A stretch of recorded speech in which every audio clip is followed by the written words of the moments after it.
हिंदू महासभा के नेता बाबूलाल चौरसिया को अपनाने के बाद कांग्रेस पार्टी लगातार निशाने पर है। इस मामले में पार्टी के अंदर भी दो खेमे बन गए हैं। लगे हाथ हिंदू महासभा ने भी कांग्रेस के पूर्व अध्यक्ष राहुल गांधी को एक चिट्ठी लिख डाली है। उसने राहुल गांधी से कहा कि अब वक्त आ गया है कि कांग्रेस का नाम बदलकर गोडसेवादी कांग्रेस कर दिया जाए। हिंदू महासभा के महामंत्री विनोद जोशी ने अपने पत्र में लिखा कि कांग्रेस ने अपनी गलती स्वीकार की है और गांधीवादी कांग्रेस में गांधी की हत्या करने वाले गोडसे की विचारधारा को स्वीकार किया है। उन्होंने कहा कि ग्वालियर में नाथूराम गोडसे का मंदिर निर्माण कराने वाले पूर्व पार्षद बाबूलाल चौरसिया अकेले ही कांग्रेस में सदस्यता ले पाए। इससे सिद्ध होता है कि गांधीवादी कांग्रेस में अब आम नागरिक आना नहीं चाहता है।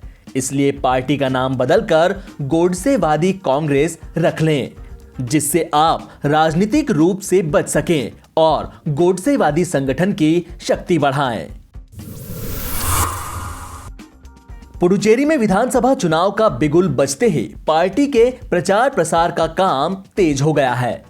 रविवार को केंद्रीय गृह मंत्री अमित शाह प्रदेश के करईकल में जनसभा को संबोधित करते हुए कांग्रेस पर जमकर बरसे।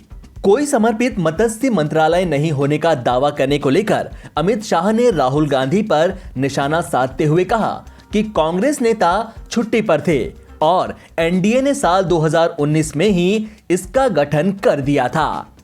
शाह ने दावा किया कि वह अपने राजनीतिक अनुभव के आधार पर कहते हैं कि इस चुनाव में पुडुचेरी में बीजेपी के नेतृत्व में एनडीए की सरकार बनने जा रही है।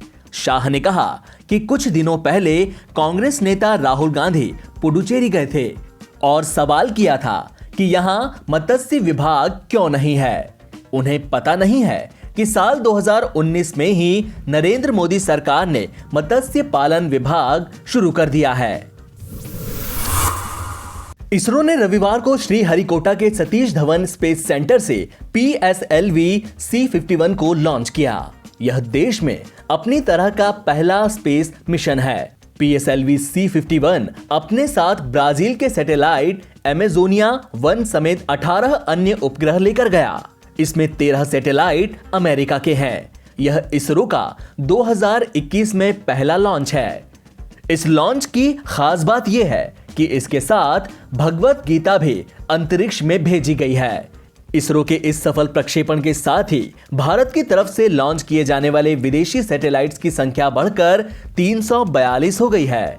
इसरो ने सॉफ्टवेयर संबंधी कुछ कारणों के चलते अंतिम समय में उपग्रह आनंद और नैनो सैटेलाइट रॉकेट के साथ प्रक्षेपित नहीं करने का फैसला किया था।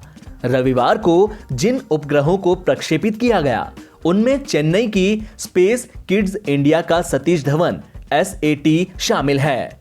इसके शीर्ष पैनल पर पीएम मोदी की तस्वीर उकेरी गई है। SKI ने भगवत गीता को SD कार्ड में भेजा है। भारत में बीते 24 घंटे में कोरोना वायरस के 16,752 नए मरीजों की पुष्टि हुई है, जो कि पिछले 30 दिनों में सबसे ज्यादा है। इनमें से 87.36% मामले महाराष्ट्र, केरल, पंजाब, कर्नाटक, तमिलनाडु और गुजरात से हैं।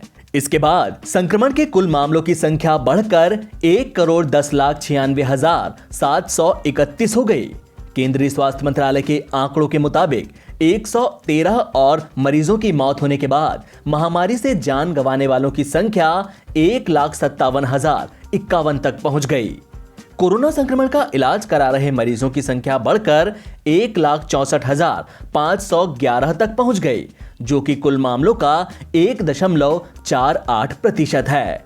देश में अब तक कुल 1,07,75,169 मरीज कोरोना से रिकवर हो चुके हैं, जिसके बाद रिकवरी रेट 97.10% तक पहुंच गया है।